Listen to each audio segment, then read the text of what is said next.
Assalamualaikum warahmatullahi wabarakatuh. Perkenalkan saya Arma Haris dengan NIM 09105804230095 dari kelas A semester 3 Program Studi Administrasi Publik mata kuliah Sistem Politik Nasional. Baik, saya akan mereview salah satu jurnal yaitu Sistem Politik dan Proses Komunikasi Politik.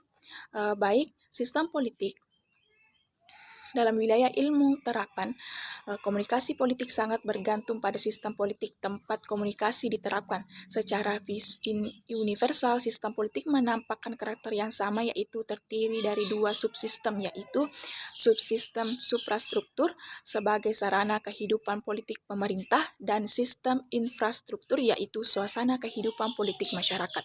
Sistem politik menurut Dahlan sebagai pola tetap hubungan manusia yang terkait berbagai kepentingan tentang kekuasaan, pengaruh pengadilan, dan aturan dan wewenang. Dari ungkapan ini perlu dipahami tentang pola tetap, yaitu suatu pola yang telah baku dan telah menjadi standar atau ukuran dalam kehidupan negara.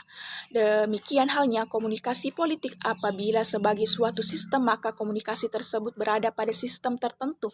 Secara empiris, sistem komunikasi terpilih ketiga dalam tiga sistem besar, yaitu komunikasi politik yang beraktualisasi dalam sistem totaliter, yang kedua komunikasi politik yang beraktualisasi dalam sistem liberal, yang ketiga komunikasi politik yang diaktualisasi pada negara pengadut sistem tanggung jawab sosial. Jadi, suasana komunikasi politik berada dalam dua suasana, yaitu suprastruktur komunikasi dan infrastruktur komunikasi.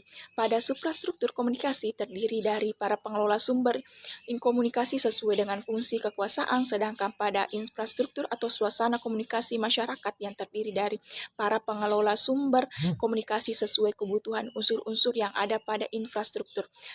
Adapun menurut Almond dan C. Selemon, infrastruktur politik dikualifikasi ke dalam 5 kelompok, yaitu yang pertama partai politik, yang kedua golongan kepentingan, yang ketiga golongan penekanan, yang keempat tokoh politik, dan kelima adalah alat-alat komunikasi politik.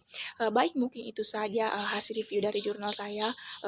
Sekian, wassalamualaikum warahmatullahi wabarakatuh. Assalamualaikum.